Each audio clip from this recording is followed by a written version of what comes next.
안녕하세요. 듣기를 읽어주는 남자 대익남 인사드립니다. 오늘 대익남 TV 주간 경매 공매 브리핑 시작하도록 하겠습니다. 자, 오늘도 저의 채널 와주신 모든 분들께 감사드립니다. 자, 첫 번째 물건인데요. 서울 경매 물건을 여러분에게 소개합니다. 특별히 공시가 1억 아파트는 아니고 다세대 주택이고요. 다세대 주택들의 입찰 가격이 1,000만 원 이하가 많습니다. 왜 이렇게 1,000만 원 이하가 많은가 봤더니 대학력 있는 임차인들이 임차권 설정을 했기 때문입니다. 자, 임차권 등기가 된 물건 주의하셔야 됩니다. 왜냐하면 임차권 등기란 전입을 빼도 대항력을 인정받아서요. 그 대항력이 있는 사람에게 보증금을 줘야 되기 때문에 그렇습니다. 따라서 낙찰 금액이 너무 적은 경우에는 대항력이 있는 임차권 등기자에게 보증금의 일부를 줘야 되는 상황이 되기 때문에 주의를 하시길 바라겠습니다. 특별히 다세대 주택을 경매 입찰하신 분들은 해당 지번의 건물의 건축물 대장을 열어보시길 바라겠습니다. 만약에 근린 생활 빌라일 경우에는 주의해야 될 사항이 있습니다. 이 주의사항은 다음 요 뒤편에 말씀 바로 드리도록 하겠습니다. 공시가 1억이라서 좋은 물건이 아니고 공시가 1억이면서 임차권 등기로 보증금 내 내가 인수해야 될 금액이 적은 것을 골라서 투자하시기를 바라겠습니다. 자, 다음 물건인데요. 구독자님께서 관심 있다고 올려주신 물건입니다. 2024 타경 1828 성북구 도남동에 있는 다세대 주택입니다. 여기 빌라 다세대 가격도 공시가 1억 이하짜리고요. 토지 건물 일괄 매각 되겠습니다. 하지만 이 건물의 다세대는 건축물 대장을 열어보라고 했습니다. 집합 건축물 대장에 제2종 근린생활시설 돼 있고 가로 열고 사무소가 돼 있습니다. 해당 물건지 3층이라고 한다면 근린생활시설이 맞습니다. 근데 혹시 지하라고 한다면 근린생활시설의 상업용인지 주거용인지 따져봐야 되겠습니다. 만약에 상업용이라고 하면 근린생활시설의 취득세는 1.1%가 아닌 4.6% 되겠습니다. 근린생활시설이 아닌 주거용은 1.1%지만 주거용이 아닌 근린생활시설은 취득세가 4.6% 되겠습니다. 자, 따라서 다세대 주택인데 근린생활 빌라라고 한다면 다음을 주의하시길 바라겠습니다. 자, 근린생활의 법적 지위와 주의사항을 말씀드리겠습니다.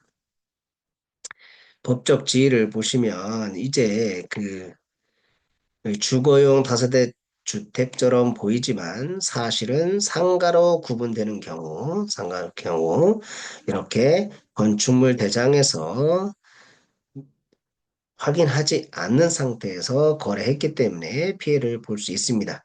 주의사항 꼭 주의하시길 바라고요. 집합건물 건축물 대장 동화에 근린생활 시설로 구분되어져 있다면 주의하시길 바라겠습니다. 자, 주의해야 될 사항은 주거용이 아닌 상가는요, 법적으로 명확히 구분되어져 있고 경매에 참여하거나 매매할 때는 반드시 건축물 대장을 열어보라고 하는 말씀 드려봅니다. 자, 불법 개조한 것은 있는지 또 불법 용도 변경한 것은 있는지 꼭 확인하시고요. 이에 강제금이 부과될 수 있음을 아시길 바라고요. 특히 경매로 이런 물건을 낙찰받는 우리 낙찰자분들 예상치 못한 세금 문제, 법적 문제, 분쟁에 휘말릴 수 있겠습니다. 따라서 근린생활시설 빌라를 낙찰받기를 원하시는 분들은 전문가와 상의하여 법적으로, 행정적으로 문제 없는지 확인하시길 바라겠습니다. 자, 다음 페이지 가도록 하겠습니다. 다음 페이지는 이제 제가 볼 때, 그, 잠시만요. 제가 지우기를 해야 되는데, 제가 지우기를 못 찾았습니다. 자, 그린 생활 시설의 장단점을 같이 한번 보도록 하겠습니다. 자, 장점과 단점을 비교해서 요약을 해보면, 저는 이렇게 판단할 수 있겠네요. 자, 장점과 단점. 먼저, 장점을 얘기한다면,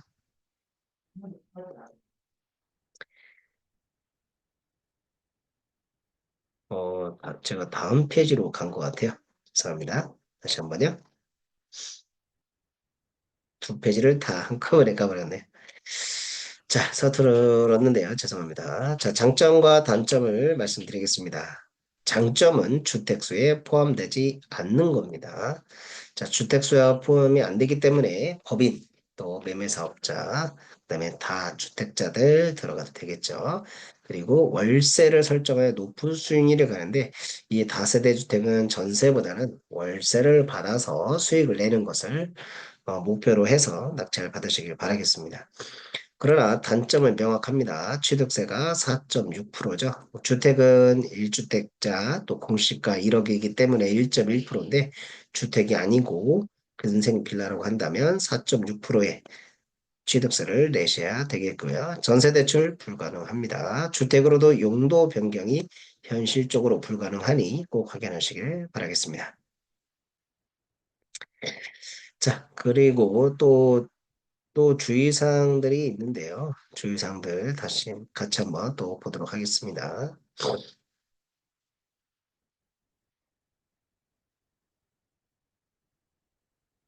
자, 빌라 경매 시 필요 사항이 있습니다. 필요 사항 꼭 확인하시는데 몇 가지 필요 수량을 꼭 체크하시길 바라겠습니다. 필수 사항 확인입니다.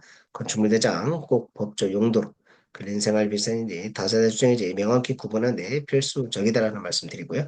불법으로 용도 변경된 경우에는 이제 강제금이 부과될 수 있다.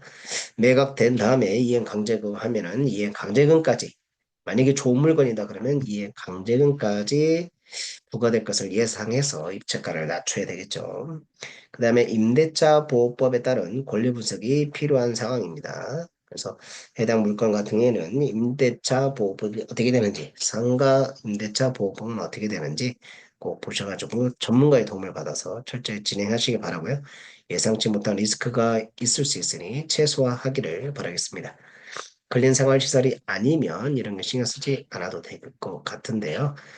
특히 이 불법 용도는 빌라의 4층 꼭대기 4층 건물이 불법으로 개조한 적이 많이 있습니다. 그래서 맨 꼭대기층을 낙찰받은 분들은 꼭 건축물대장에 불법으로 또 위법한 건물이 있는지 용도 변경을 했는지 참고하시길 바라겠습니다. 근린생활시설에 임차인이 들어간다면 어떻게 관리가 되어질까요? 참고하시길 바라고요. 오늘도 이렇게 근린생활시설에서 우리 구독자님께서 말씀해 주셔가지고 반영했는데요. 여러분도 궁금한 거 있으면 저에게 댓글 남겨주시면 좋을 것 같습니다. 자, 다음으로 가겠습니다. 자, 대항력 있는 경매 물건의 근린생활 시설인데요. 여기 보시면 매각 물건 명세서라고 있죠. 최선 순위 설정, 말소 기준 관리입니다. 21년 11월 15일인데요. 권리 신고가 되어 있고 20년 8월 10일, 20년 6월 30일 따라서 대항력이 있는 임차인이 되겠습니다. 1억 1천만 원이 보증금 되겠고요. 경매 신청인이라고 되어 있네요. 강제경매 신청 채권자와 동일인이고 강제경매는 이 사건 매각 부동산에 대한 임차 보증금을 반환하는 거다라고 써 있습니다. 그래서 여러분들이 낙찰을 받으실 때 1억 1천만 원의 낙찰을 안 받으시면 나머지 금액은 여러분이 인수하는 금액 되겠습니다. 자, 근데요, 강제 경매와 임의 경매는 또 다릅니다. 그래서 강제 경매 또 임의 경매 중에 강제 경매는 모질란 부분은 채우지 않아도 되지만 임의 경매는 채워야 되겠습니다. 따라서 이번 물건은 감정가 9,500만 원입니다. 500만 원인데 1억 1천만 원의 낙찰이 안 이루어져도 9,500만 원만 내도 인수사항은 없는 것으로 판단되겠습니다. 여러분들이 이렇게 물건들을 보시면서 최선순위 설정, 전위 확정, 또 배당을 신청했는지 배당을 신청했다는 얘기는 법원에서 돈을 받겠다는 것이죠. 그래서 우리 낙찰자에게는 더 인수사항이 없는 물건이 아닌가 생각이 되어집니다. 자, 다음은 경기도 광명으로 가겠습니다. 경기도 광명시의 낙찰 물건인데요. 여러분들 서울의 그 배후 도시로 광명시를 많이 간다고 해요, 사람들이. 네, 광명역 파크 자이단지 아파트 내에 있는 오피 물건이고요. 이 오피 물건이 31대 1의 경쟁이 있어서 여러분에게 소개하려고 합니다. 낙찰가는 1억 3,868만 원인데 차순이자가 1억 3,865만 원, 단돈 3만 원에 1위와 2위가 달라졌습니다. 여러분들은 이 가격을 어떻게 생각하고 계신지요? 감정가 1억 6천만 원을 1억 4천만 원대로 낙찰 받아갔고 2위와의 차이를 3만 원으로 두었습니다. 과연 1위 자는 1위 한 낙찰자는 포기를 할까요? 아니면 차순이자 2위 금액은 차순이자 등록을 할까요? 여러분에게 그 판단을 맡기도록 하겠습니다. 자, 다음 물건입니다. 청주 경매 물건이 있었는데요. 낙찰률이 무려 4,544%의 낙찰률을 보였습니다. 지목은 임야인데요. 현황 도로로 사용하고 있으며 주차가 이렇게 주차된 곳의 땅입니다. 입찰은 4명이 했고요. 감정가는 220만 원인데 낙찰가가 1억입니다. 220만 원이 1억이 되는 이런 신기한 투자. 아, 이거 3천만 원, 2위가 3천만 원인데요. 3천만 원보다 무려 몇 배나 더 비싼 거 아니겠습니까? 여러분들은 어떻게 생각하고 계십니까? 청원시, 청주시 청원구 율량동에 사는 우리 이 영상을 보시는 분이라면 댓글로 이곳에 이런 변화가 있습니다. 이거는 잘못 받은 것 같네요. 이렇게 고민을 해 주셨으면 좋겠고요. 제가 볼 때는 1억을 쓴 이유가 있다면 절대로 1억에 들어갈 수 없는 공유자들은 살 수 없는 거겠죠. 그래서 지분 물건으로 나왔는데 공유자들은 들어오지 못하는 금액이었기 때문에 아마 입찰가를 포기했거나 공유자가 누군가를 시켜서 입찰을 했거나 하는 상황이 된 것 같습니다. 감정가가 220만 원이기 때문에 22만 원을 날린 상황 되겠죠. 22만 원으로 자기 재산을 지킬 수 있다면 계속해서 이렇게 가짜로 다른 사람을 통해서 낙찰받게 하는 경우도 있겠고요. 또 4,544% 너무 과하기 때문에 아마 220만 원의 가치보다는 3평 반 정도 되기 때문에 약 1,000만 원으로 낙찰 받으려고 했던 게 아닌가. 그래서 2위자가 1,000만 원, 2위인 금액이 3천만 원으로 낙찰받지 않았을까 생각되는데요. 혹시 잔금을 납부하는지는 지켜봐야 될 것 같습니다. 다음 물건입니다. 대전 반값 추천 물건을 지난 영상 때 소개해 드렸는데요. 연구단지 근처에 있고 감정가 6억 2천입니다. 낙찰가 4억 3,700인데요. 19명이 입찰했습니다. 제가 지난주에 경쟁이 센다고 말씀드렸는데요. 48평 시세를 제가 임장을 가봤더니 4억 9천에서 4억 7천만 원대 형성하고 있었습니다.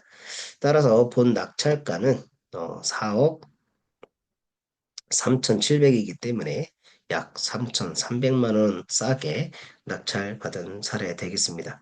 40평대 아파트라 일반 개인들은 안 들어왔을 것 같은데요. 개인이 낙찰받았고요. 실거주로 낙찰받았다면 정말 잘 받았다고 말씀드릴 수 있겠네요. 다음 거는 울산 공매 물건인데요. 경매는 아니고 공매 물건.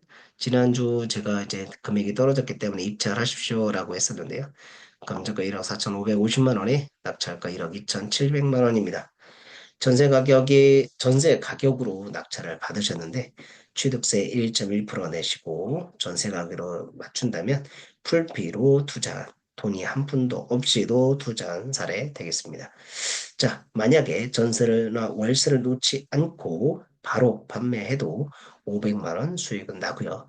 1년 동안 월세를 받는다면 아마 60만 원 정도의 수익을 낼 수 있는 600만 원의 수익을 낼 수 있는 물건이 아닌가 생각이 되어집니다.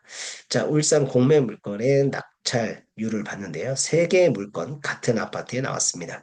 낙찰가는 1억 2천만 원대고요. 경쟁률이 낮은 거는 9대 1, 센 거는 24대 1입니다. 요즘 경매보다 공매 낙찰률도 경쟁률도 올라가고 있는 편이니까요. 여러분도 자신 있는 물건 또 근처에 시세 파악에 대한 물건이 있다면 적극 입찰하시길 바랍니다. 오늘 이 물건이 입찰 경쟁이 높은 이유는요. 명도 소송이 없는 공매 물건, 국유 재산이기 때문입니다. 자, 이런 앞에서 이제 천천히 아파트부터 또 토지, 또 오피스텔, 빌라, 다세대도 소개해 드렸는데요. 제가 카톡방을 운영하고 있습니다. 매주 2회 브리핑 하고요. 가입은 2,000원이고요. 매월 말일날 1,000원만 제 통장으로 입금해 주시면 되겠습니다. 가입은 2,000원, 매월 1,000원 후불제입니다. 강의를 들으시고 브리핑을 들으시고 만족하셨다면 1,000원을 입금하시고 만족하지 않았다면 탈퇴하시면 되겠습니다. 이상 오늘 브리핑을 마치도록 하겠습니다. 오늘도 저희 방송 시청해 주신 구독자님, 시청자님 감사합니다. 저희 주간 브리핑은 계속됩니다. 감사합니다.